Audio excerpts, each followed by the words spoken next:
Michelle Malkin. She's live in Colorado Springs. Good morning to you, Michelle. Good morning, Steve. Hey, I'm sure you caught a bit of Sean Hannity's interview yesterday in Greenville, South Carolina, Tommy's Country Ham House, and he had Newt Gingrich there. And Newt Gingrich, we want to play the soundbite for you. Newt Gingrich not only says he's the most conservative guy running for President of the United States, he's a Ronald Reagan conservative. Listen. I'm clearly the more conservative candidate by any rational standard. I mean, I had a 90% American Conservative Union standing for 20 years. I helped Ronald Reagan and Jack Kemp develop supply-side economics. I helped lead the effort to defeat communism in the Congress.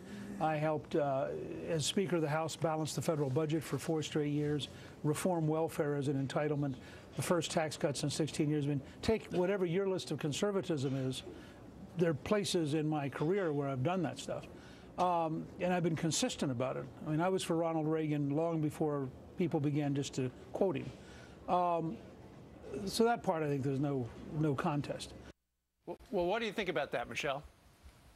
Well, I think that if he's talking about his historical, archaic record, then certainly nobody can argue about his conservative accomplishments decades ago. I think that the problem that many Tea Party conservatives and longtime conservatives and longtime former admirers such as myself have had with Newt Gingrich are his activities of late, over the last several years, over the last decade. And it's not just the Fannie Freddie money, it's not just all of the lobbying and the usual Beltway creature activities, but it's things like gallivanting around with Al Sharpton and Arne Duncan, as he did over the last couple of years, promoting Obama's education agenda.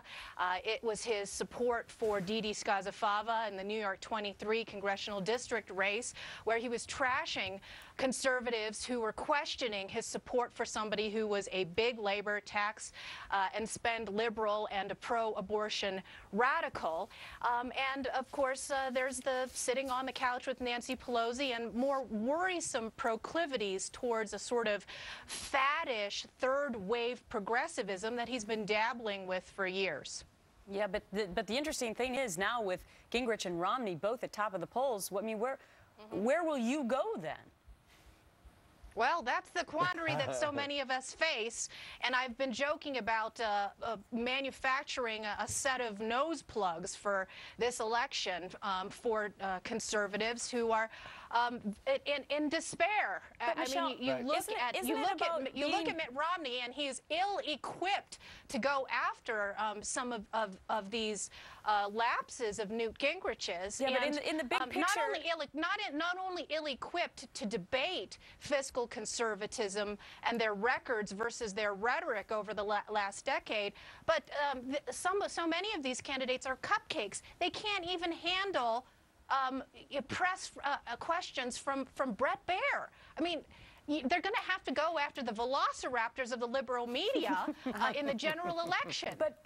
But my question is, isn't there eventually a big picture sort of outlook? Isn't the main focus for you as a Republican to beat Barack Obama?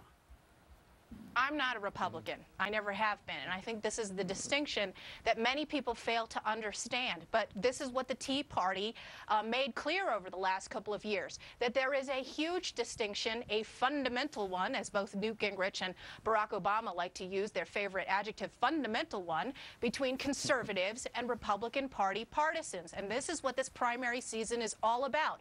And none of these candidates can feel entitled to some sort of cakewalk into the position.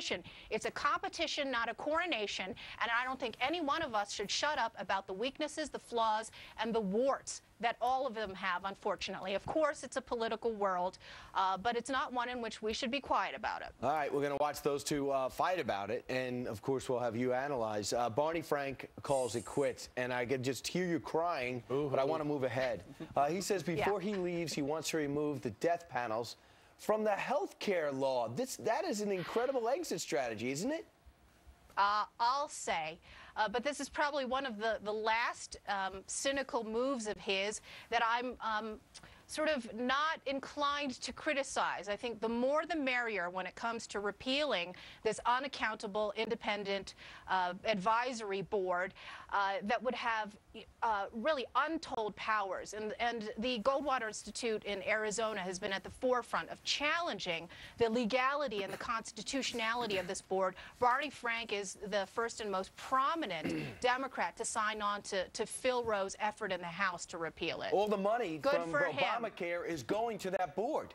And they're going to decide major decisions about you or I on health care. If that board dissipates, that is a body blow to Obamacare from Barney Frank. Yeah, it certainly would be. And again, I'm just going to say better late than never, and I hope more Democrats who are continuing to stay in office will follow his footsteps there. Bye-bye, Barney. And bye-bye, Michelle. Thank you very much for joining us from Colorado Springs. Have a great December, since today's the first day. I've never seen that Take look care, before you from guys. Michelle. What, this I part? hope never to see it directed at me.